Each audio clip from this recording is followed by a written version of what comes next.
आइए कोई मेरे साथ एक वचन निकाले। कोई निकाले यहोशू की पुस्तक और उसका निकाले 3रा अध्याय और 3रे अध्याय का कोई पढ़े, कहीं से पढ़ लो, शुरू से पढ़। यहोशू सवेरे उठा और सब इजराइलियों को साथ ले शितीम से कूच कर यरदन के किनारे आया। ठीक है। और वे पार उतरने से पहले वहीं टिक गए। ठीक है। और 3 दिन के बाद सरदारों ने छावनी के बीच जाकर प्रजा के लोगों को यह आज्ञा दी, जब तुमको अपने परमेश्वर यहोवा की वाचा का संदूक और उसे उठाए हुए लेवीय याजक भी देख पड़े, तब अपने स्थान से कूच करके उसके पीछे पीछे चलना। ठीक है। परंतु उसके और तुम्हारे बीच में 2000 हाथ के लगभग अंतर रहे, गैप रहे। हाँ।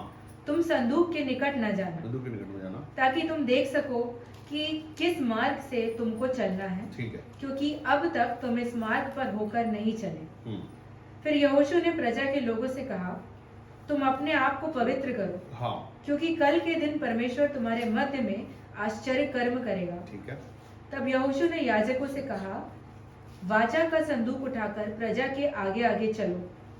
तब वे वाचा का संदूक उठाकर आगे आगे चले। ठीक है। तब परमेश्वर ने यहोशू से कहा, आज के दिन से मैं सब इजराइलियों के सम्मुख तेरी प्रशंसा करना आरंभ करूंगा। हाँ। जिससे वे जान ले कि जैसे मैं मूसा के संग संग रहता था, वैसे ही मैं तेरे संग भी रहूं। और तू वाचा के संदूक के उठाने वाले याजकों को यह आज्ञा दे, हाँ। जब तुम यरदन के जल के किनारे पहुंचो, हाँ। तब यरदन में खड़े रहना। तब यहोशू ने इजराइलियों से कहा, पास आकर अपने परमेश्वर के वचन सुनो। और यहोशू कहने लगा, इससे तुम जान लोगे कि जीवित ईश्वर तुम्हारे मध्य में है। हाँ। और वह तुम्हारे सामने से निसंदेह कनानियों, हित्तियों, हिब्बियों, परिज्जियों, गिरगाशियों, एमोरियों और यबूसियों को उनके देश में से निकाल देगा। हाँ। सुनो, पृथ्वी भर के प्रभु की वाचा का संदूक तुम्हारे आगे आगे यरदन में जाने पर है। हाँ।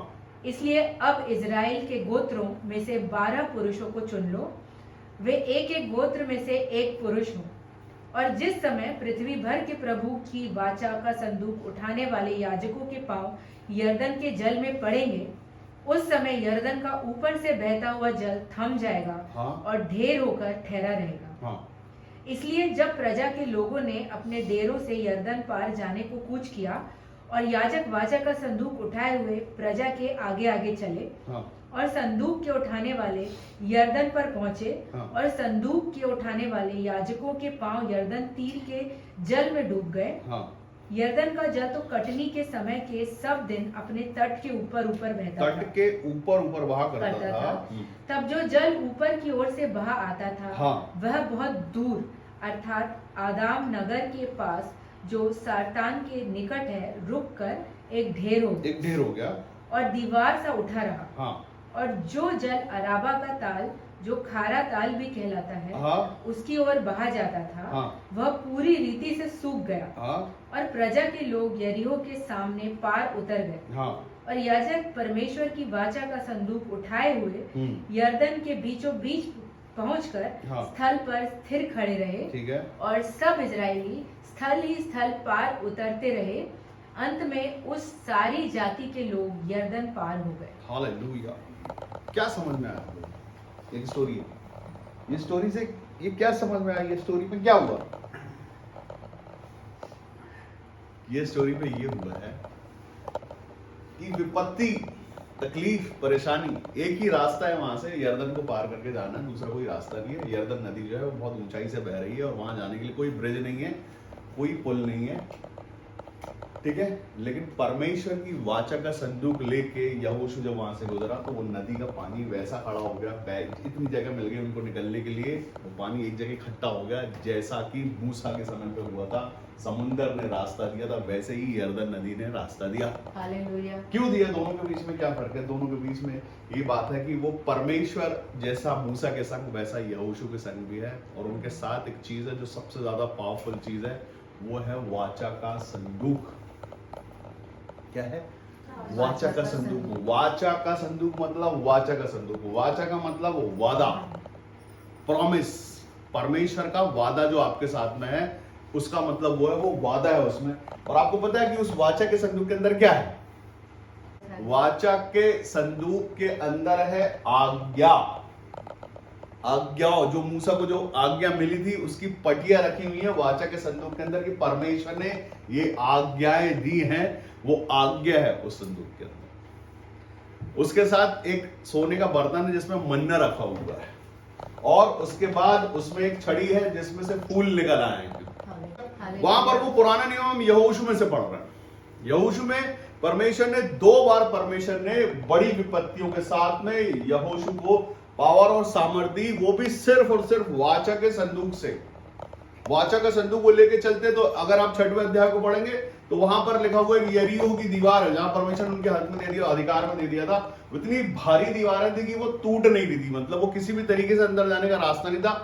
वहां पर भी परमेश्वर ने पूरी दीवारों को गिराकर रास्ता बनाया। तो यह 6वें अध्याय में इसके, और आगे से पढ़े इसको 12 से पढ़ लें।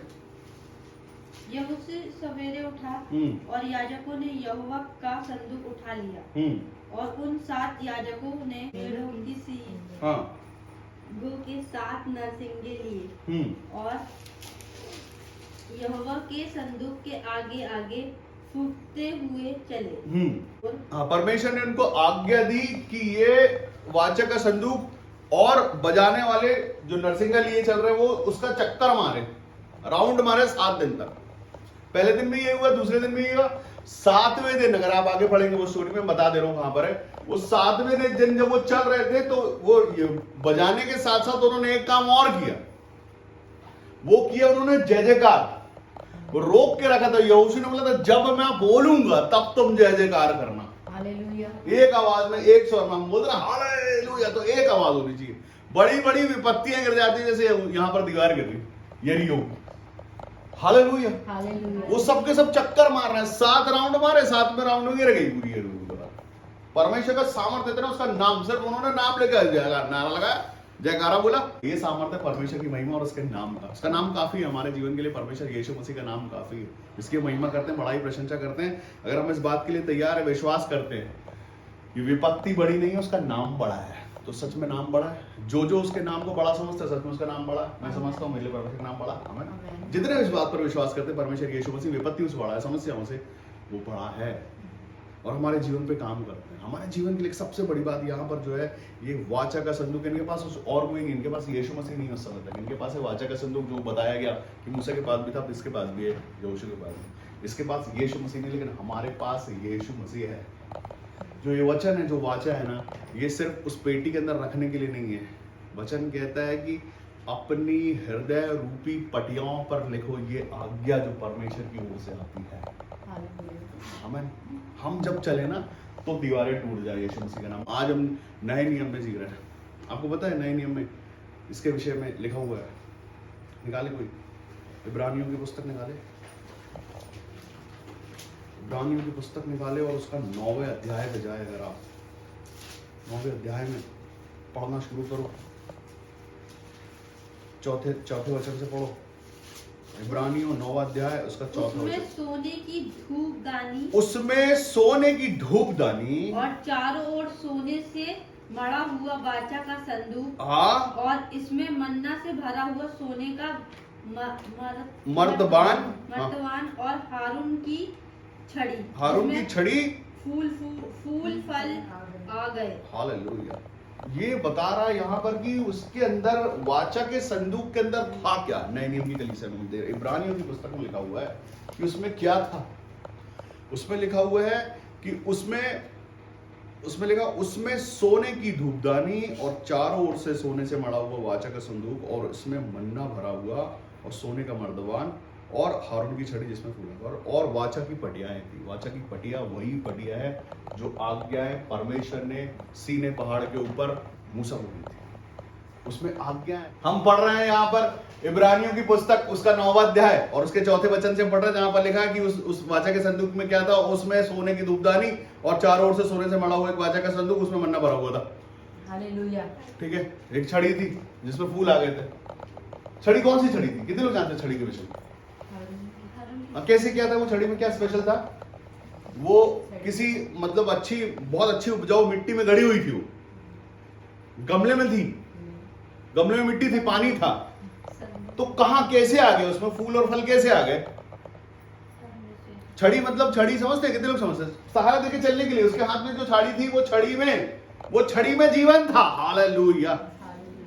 वो छड़ी नॉर्मल छड़ी नहीं थी, वो किसी के हाथ में रहती थी, सिर्फ इतना काम करती थी, कहीं गड़ी हुई नहीं थी जमीन पे, किसी उपजाऊ भूमि पर नहीं थी, लेकिन उसमें जीवन ऐसे, क्योंकि परमेश्वर यीशु मसीह जीवन परमेश्वर, जीवित परमेश्वर, जो वाचा है वो जीवित है। परमेश्वर तब से लेकर आज तक वो हम सबों के लिए एक ऐसा प्रूफ है कि उसमें जिंदगी है। पता है वो जो मर्तबान है उसमें जो मन्ना रखा हुआ है ना, वो मन्ना निशानी है कि परमेश्वर ने 40 साल तक और ज्यादा समय तक आकाश में से मन्ना बरसाया, बगैर बोए बगैर खोदे परमेश्वर ने आकाश से मन्ना बरसाया, उनको खिलाया, और वो उसकी निशानी कि हाँ परमेश्वर ने मन्ना बरसाया था।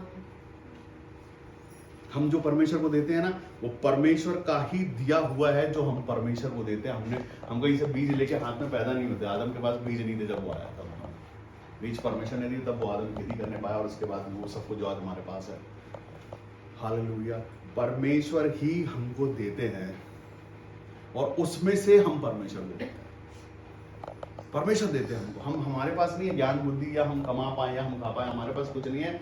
जब तक परमेश्वर का अनुग्रह हम पर नहीं होता है, जब तक आपके आय के स्रोतों में ब्लेसिंग नहीं होती है, वो काम नहीं करते। वो वाचा के संदूक में यादगारी है परमेश्वर की, और वो हमको अपने अंदर ले लेना, अपने बच्चों को सिखाने के लिए। वो वाचा का संदूक तो उस समय पर, क्योंकि परमेश्वर यीशु मसीह नहीं है, उनको किसी को पता नहीं, लेकिन आज के समय पर हमारे साथ जो सामर्थ्य, वो जिंदा परमेश्वर यीशु मसीह स्वयं है। आमीन। उसकी वाचा, उसके साथ उसका वादा और उसका आत्मा हमारे साथ। ये जो हम बोलते हैं, हम धन्यवाद बोलते हैं, हम बाइबल पढ़ते हैं, हम प्रार्थना करते हैं, हम जो गीतों को गाते हैं, तो ये क्या है? ये वही बात है, हम उसको धन्यवाद करते हैं, याद करते हैं उसकी आशीष को हमारे जीवन के लिए कि उसने हमको क्या दिया है।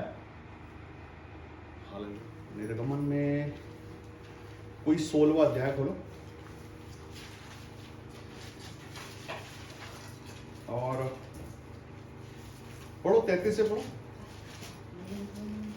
तब मूसा ने हारून से कहा, एक पात्र लेकर उसमें उमेर भर लेकर, एक नाव है उमेर, हाँ उमेर भर लेकर उसे परमेश्वर के आगे रख दे, हाँ, कि वह तुम्हारी पीढ़ियों के लिए रखा है। तुम्हारी पीढ़ियों के लिए रखा है। वो जो पार्ट है परमेश्वर के सामने, तुम्हारी पीढ़ियों के लिए रखा है। हाँ, जैसी आज्ञा परमेश्वर ने मूसा को दी थी, हाँ, उसी के अनुसार हाँ, हारून ने उसको साक्षी के संदूक के आगे धर दिया, ठीक है, कि वह वही रखा रहे। हाँ, इजराइली जब तक बसे हुए देश में ना पहुँचे, हाँ, वाचा के देश में ना पहुंच जाए, तब तक अर्थात 40 वर्ष तक मन्ना खाते रहे। हाँ, वे जब तक कनान देश की सीमा पर नहीं पहुँचे, हाँ, तब तक मन्ना खाते रहे। एक उमेर तो एपा का 10वां भाग है। हालेलुया। वो क्या है? वो 10वां भाग है, वो दशमांश है, जिससे आने वाली सारी पीढ़ियों के लिए रखा गया है। वो 10वां हिस्सा है। वो मालूम आपको, वो दशमांश है, उनके खाने का भी, उनकी आय के स्रोतों का नहीं, वो जो उनको मिला, जो ओवरऑल उनके पास में, उसका 10वां हिस्सा है। वो मर्तबान में जो रखा हुआ है, वो क्या है? हालेलुया। वो 10वां हिस्सा है जो उसमें रखा हुआ है। 10वां हिस्सा जो है ना, ये आपको बढ़ती करता है आपके जीवन के लिए। जो लोग दशमांश को बोझ समझते हैं, जो लोग दशमांश को मतलब पता नहीं क्या समझते हैं, जो दशमांश से नफरत करते हैं, जो दशमांश में बिलीव नहीं करते हैं, उन सबों के लिए परमेश्वर आज यहाँ बात करते हैं। परमेश्वर यहाँ पर वचन कहता है कि तुम्हारी पीढ़ियां, आने वाली पीढ़ियों के लिए ये रखा हुआ जो है, वो परमेश्वर के लिए है। परमेश्वर को दे रहे हैं आप अपना नहीं दे रहे हैं। आप परमेश्वर का मन्ना जो स्वर्ग से आया था, वो परमेश्वर को दे रहे हैं आप। आपके पास जो ब्लेसिंग्स है, वो आपकी ब्लेसिंग्स जो परमेश्वर ने दी है, वो ब्लेसिंग्स में से आप परमेश्वर को दे रहे हैं। परमेश्वर सच्चा जीवित परमेश्वर है, प्यार करने वाला परमेश्वर है। विपत्तियां कुछ है नहीं, मैं समझता भरा पड़ा पवित्र शास्त्र। अगर मैं आपको बताना शुरू करूंगा कि कहां पे परमेश्वर ने अपने लोगों का कैसा साथ दिया है। परमेश्वर सिखाते हैं आपको।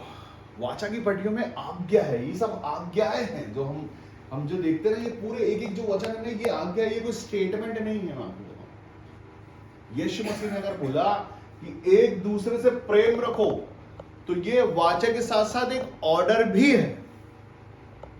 ये दो धारी तलवार है वचन, इस पे इसको कभी हल्के में लेना नहीं। ये क्या है? वाचा के साथ साथ एक ऑर्डर भी है जिसको आपको मानना है। अगर मानोगे आशीषित रहोगे, नहीं मानोगे तो सिर्फ ये पवित्र शास्त्र बंद करके घर में रखा रहता है, बहुत सारे जगहों पर रहता है। जिंदा वचन है, जिंदा।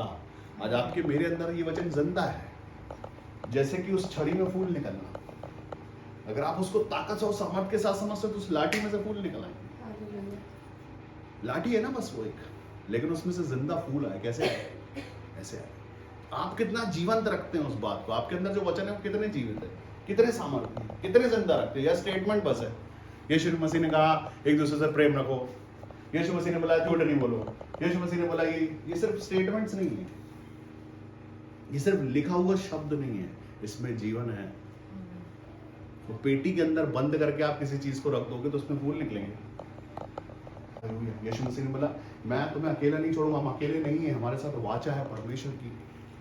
विपत्तियां, परेशानियां, तकलीफें कुछ है नहीं हमारे साथ सिर्फ परमेश्वर। अगर आपके रिश्ते परमेश्वर के साथ वैसे हैं, अगर आपने परमेश्वर के साथ अपने रिलेशनशिप बना के रखे हैं, तो आज भी परमेश्वर आपकी सुनने को, जहां आप बोलोगे 2 या 3 हो या 2 लाख लोग खड़े हो, वहां पर भी परमेश्वर। हमारा परमेश्वर के साथ प्रेम करना, इस बात को, इस वचन को सुनना और इस पे समझ में आना कि हाँ प्रभु आप चाहते हो अगर ऐसा करें तो ये करना है हमको। छोटी सी बात, छोटा सा कुछ भी है, अगर अपनी तरफ से हम जो कर सकते हैं परमेश्वर के लिए, वो बीज है आपके आने वाली पीढ़ियों के लिए। आपका जो रिश्ता आप बना रहे हैं ना, ये रिश्ता भी बीज है।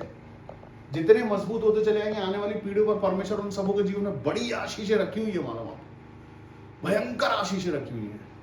और सिर्फ दशमांश की नहीं मैं बता रहा हूं, दशमांश से भी बड़ा अगर कुछ अगर करना चाहते तो परमेश्वर के साथ प्रेम रखो। ना बोने के लिए परमेश्वर देते, खाने के लिए परमेश्वर देते, और बांटने के लिए भी और बिखेरने के लिए भी परमेश्वर देते हैं। हालेलुया, परमेश्वर ही देते हैं। लेकिन जब देते हैं, जब आपका मन परमेश्वर परमेश्वर और परमेश्वर करे तब देते हैं। आप चिंता चिंता चिंता करोगे तो नहीं मिलेगा, लेकिन परमेश्वर परमेश्वर परमेश्वर करोगे तो मिलेगा। हालेलुया। वचन कहता है कि अपनी सारी चिंता, छोटा सा वचन है, अपनी सारी चिंताएं मुझ पर डाल दो, मुझे तुम्हारा ध्यान है। ये छोटा सा वचन जिंदा है। एक एक वचन जो इसमें लिखा हुआ ना, वो सब के सब जिंदा है। सब में से फूल आ सकते हैं, जैसे हारून की लाठी में से आ गए। लेकिन वो जब वो जिंदा दिली, जब आप परमेश्वर के साथ उस वचन को अपने अंदर जिंदा करोगे, तब आएंगे। इसी शरीर को बना लो वाचा का संदूक, जो चलता फिरता हो, जिसके अंदर वो आज्ञाएं भी हो, जिसके अंदर वो दशमांश भी हो, और जिसके अंदर वो लाठी, वो उसके अंदर जो लाठी में से जैसे फूल के तरह वैसा जीवन भी हो, उसके साथ प्रेम भी हो। तो चलता फिरता जब आप चलोगे ना, तो दोस्त आत्माएं भागेंगी। जैसे वहां पर वो पानी अपने आप नीचे आ गया था ना, वाचा का संदूक चल रहा है, उसमें सामर्थ्य, वो आप बन जाओगे। तो जब आप चलोगे ना, तो यरीहो की दीवार जैसे लोगों के घरों के शराब की दीवारें टूट जाएंगी। सब परमेश्वर यीशु मसीह के लगाए पौधे हैं। बोलो बोलो, आशीषित पौधे हैं, फल देने वाले पौधे हैं।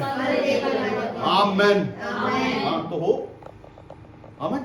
तो आप फल देने वाले पौधे बन जाओ। हमारे अंदर से परमेश्वर फलों को पसंद करते हैं। अगर फल नहीं है हमारे अंदर, आमेन, फल है ही नहीं। परमेश्वर फल चाहते हैं हमारे जीवनों से, कि अगर आपने परमेश्वर का वचन सुन लिया है और आपके अंदर का ब्लेसिंग्स नहीं आई है, तो आना चाहिए। और हम सब खुशनसीब लोग हैं, हम सबों के जीवन में ब्लेसिंग्स हैं। परमेश्वर यीशु मसीह हमारे साथ है। हमारे जीवन में घटी आती, कैसे आती और कहां जाती पता नहीं चलता। क्यों? परमेश्वर है हमारे साथ में। हमको ताकत पता चल गई है, हमको मास्टर की मिल गई है कि हम बेरोजगार नहीं रहते हैं, हमारे पास सब कुछ भरा रहता है। इसलिए क्योंकि हमारे साथ परमेश्वर है। हमको जो वाचा है परमेश्वर की, जो हम जिस शिक्षा को हम सुनने को जाते हैं संडे को समय निकाल के, वो शिक्षा सच्ची और सही है, जिससे हमारे जीवन में काम हो रहा है। आपका पवित्र आत्मा मांगना और परमेश्वर का पवित्र आत्मा देना ऐसा है। आपको पवित्र आत्मा पा लेना ऐसा है, ठीक है। लेकिन उसके लिए सबसे पहले पता, आपकी आंखों पवित्र हो जाना चाहिए। आपका मन पवित्र हो जाना चाहिए, आपका जीवन पवित्र हो जाना चाहिए। परमेश्वर चाहते हैं आप सबों के लिए कि जैसे आप सुनते हैं वो आपके मनों तक पहुंच जाए। अगर मनों तक पहुंचेगा तो काम करेगा। तो परमेश्वर बढ़ाना चाहता है, परमेश्वर देना चाहते हैं, परमेश्वर सिर्फ तरक्की ही चाहते हैं आपके जीवन की। आमीन। हम क्या करते हैं से मतलब नहीं है, परमेश्वर देना चाहते हैं आपको, हमारे मन बदलना चाहते हैं परमेश्वर। वचन कहता है कि मैं तुम पर शुद्ध जल छिड़कूंगा। कैसा? मैं तुम पर शुद्ध जल छिड़कूंगा, तुम शुद्ध हो जाओगे, तुम्हारे मन शुद्ध हो जाएंगे, और मैं तुम्हारे अंदर से पत्थर का हृदय निकाल के, कैसा? मांस का हृदय दूंगा। पत्थर का हृदय मतलब पत्थर का होता होगा, पत्थर के पाइप होते हैं उसमें। हाँ, कठोर मतलब पहाड़ पे क्या गेहूं बो दोगे तो आ जाएगा, वैसा वाला कठोर जो वचन अंदर जाने नहीं देता, जो शिक्षा अंदर जाने नहीं देता। जो वचन है ना आपका, ये अपने आप में एक हथौड़ा है। क्या है? ये हथौड़ा है। ये जब पड़ता है ना तो चूरा बना देता है, पाउडर। कपड़े से छान लो, ऐसा पाउडर कर सकते परमेश्वर अगर चाह ले तो। अगर परमेश्वर चाहे तो आपके कठोर मन को दूसरे तरीके से भी चूर चूर कर सकते हैं, लेकिन यहाँ पर परमेश्वर कहते हैं कि मैं ही ये करूंगा।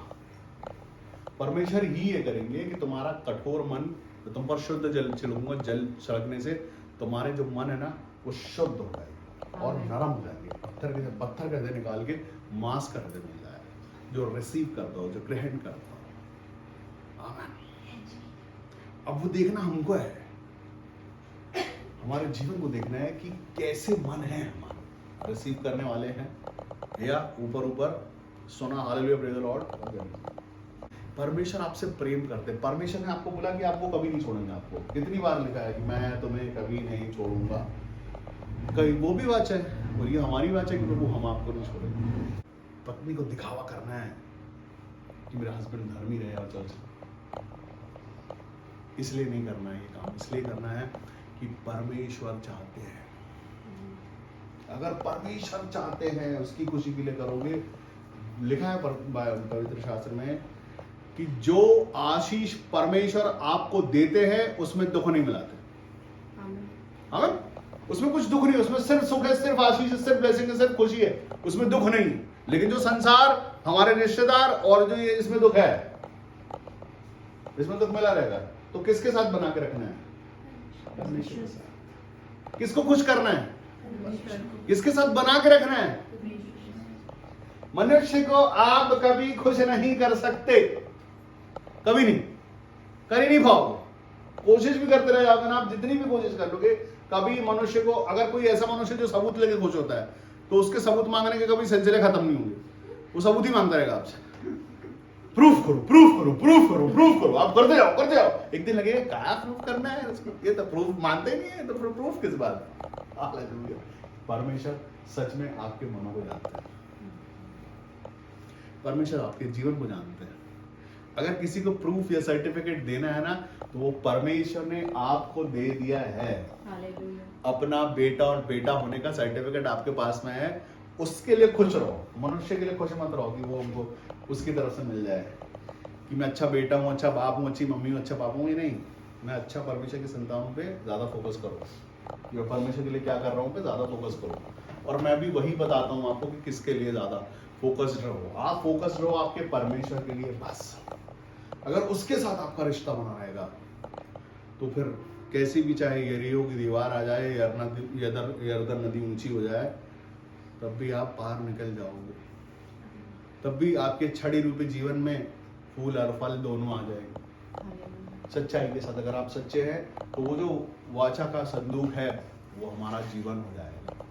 परमेश्वर पवित्र परमेश्वर है, आपको उसके लिए अपने आप को वैसा बनाना है जैसा वो स्वयं है। ठीक है, लिखा है पवित्र स्थान और अति पवित्र स्थान। अति पवित्र स्थान वो स्थान था जहां साल में एक बार याजक जाता था, वो जगह पर पवित्र ये संदूक रखा हुआ था। और वो जो आज आपके अंदर है पवित्र आत्मा, उसको आप लोग नॉर्मल समझते हो, अरे वो अति पवित्र स्थान से ज्यादा पवित्र जगह है। वो यीशु मसीह का पवित्र आत्मा आपके शरीर को वो स्थान से भी ज्यादा पवित्र बना दिया है। जो सिर्फ आप तक सीमित नहीं है, वो ऐसी लाइट है, ऐसी मशाल है वो कि उससे पूरा जीवन, जहां जहां जितने उसके जीवन आप चमकाना चाहो चमका सकते हो। चाहे विपत्तियां, तकलीफें, कमी घटियां, समस्या, रोग, श्राप और बंधन जो आपको छोड़ के जा चुके हैं, ये लौटेंगे पता कब लौटेंगे। विपत्तियां लौटती कब है? विपत्तियां जो आपके जीवन से चली गई हैं, एक बार चली गई, वो लौटती कब है? जब आप अभिलाषाओं में फंसते हो तब लौटती हो। जब लौटती है ना तो 7 गुना ज्यादा ताकतवर करती है आपके लिए वो, क्योंकि आप 7 गुना ज्यादा आशीषित हो चुके हो। और 7 बार करते करते कितने आशीषित हो गए देखो, तो उतनी ज्यादा ताकत वो इकट्ठा करेगी आपको सताने के लिए, तकलीफ देने के लिए। तो अपनी ताकत हमेशा बढ़ाने का काम नहीं करना, ठीक है। परमेश्वर आपको बढ़ाने के लिए, ये जो पवित्र शास्त्र है ये शिक्षा है हम सबों के सीखने के लिए। ये जो कैरेक्टर्स है ना ये सिखाते हैं, सारे कैरेक्टर सिखाते हैं। एक ही कैरेक्टर इसमें है जो जीता हुआ है, वो परमेश्वर यीशु मसीह। यीशु मसीह फेल नहीं हुआ, यीशु मसीह पास हुआ, और उसके ही द्वारा हम सबों ने उद्धार पाया। उद्धार ये है कि आज हम उसके नाम को ले पाते हैं, हम नाम लेते हैं और आशीषित हो जाते हैं।